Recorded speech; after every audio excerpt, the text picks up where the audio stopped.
Today, I want to start off by asking everyone just to take a moment of reflection. Think about what's been weighing you down. What is it that you need to be planning for? What are you calculating? Is there something you're worried about? You're trying to figure out, should I or should I not? Then I want you to think about, how is it impacting you? Are you irritable? Are you losing sleep? Is it affecting your health?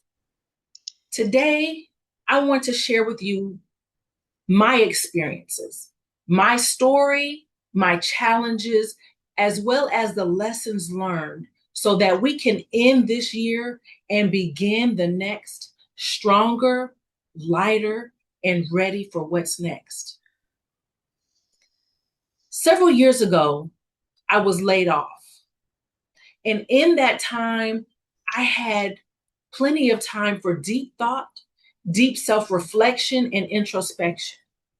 And it was in those moments that I found the pieces of my puzzle. I realized I was called to speak. I was called to speak. I was nervous and excited all at the same time. My mind started going everywhere. Where do I start? How do I improve? What am I going to talk about? Is my thinking correct? Is my belief correct that I'm supposed to be speaking? All of this was going through my mind. And at some point, I had to close my eyes and just say, Kim, sometimes we have to speak to ourselves. Kim, if this is what God says, then you need to sit down and create a plan. And that's exactly what I did. I started with Google. I went to Google and I remembered that my friend told me that she was in Toastmasters at one point. So I Googled Toastmasters and I found a club that actually met during my lunch hour, because at that point I had found another job. And I started going and I loved it. Would you know that that very first speech, I received a standing ovation? Oh my gosh, me? I was right. Not only was I shocked, but it was also confirmation. Am I headed in the right direction? Is it what I thought true? And that gave me the motivation to keep going. I was dedicated. I would come week after week, improving my communication. So much so that I ended up starting my own podcast. It's called KimUnity Soulutions. I started the podcast with only a phone. I didn't have all the equipment, the microphone, the stands, or anything, but I made a way. I began developing my speech, using my hand gestures. And then I thought, oh my goodness, I am doing so much better now.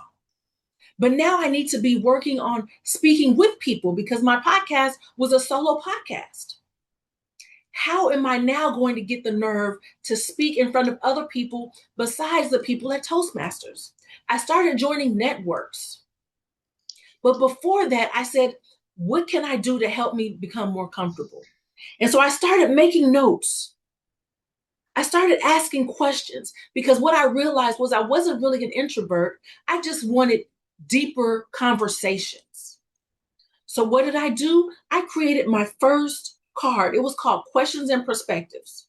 And on the back was a question. And I did this for me. So when I got out there into the world, I had something to talk about. And as I was having these conversations and presenting these cards, do you know what they asked? How much are your cards? Oh my gosh, these are not for sale. These are for me. These are for me to help me speak to you. But they wanted them. They were in high demand. And so what did I end up doing? I created a product called Questions and Perspectives. You see, I went from fear and uncertainty to stepping out and researching and improving myself, and then creating a product for me that ended up being for the world. Can you believe that? It's those tiny steps. And then from there, I realized what my message was. My message was about inspiring humanity and leadership within and beyond the workplace, because we're all leaders. Leadership doesn't stop after you leave the office. At one of my networking events, I actually met someone who heard about my cards and he wanted to go to breakfast. His name was Raymond. We met 2 weeks ago. And I was shocked because he was so in love with my cards. He had so many ideas for them. He saw the possibilities. And it all started from me not knowing. And so I asked him a question. I can't really remember exactly what that question was, but what he said to me, it sparked something in me. It reminded me of something I already knew.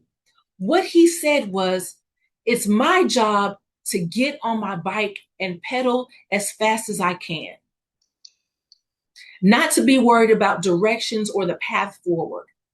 And I thought to myself, you are right. I am only responsible for pedaling on this bike. God will provide the protection, the direction, the comfort, and the opportunities. You see, life is a journey. None of us are all knowing. None of us knows what lies ahead. But it is up to us to, if we fall off the bike, if we're pushed off the bike, if we have a flat tire, to get up and ride. We need to leave room for grace. Be joyous and understand that there is protection, there is opportunity, and there is your success that lies ahead.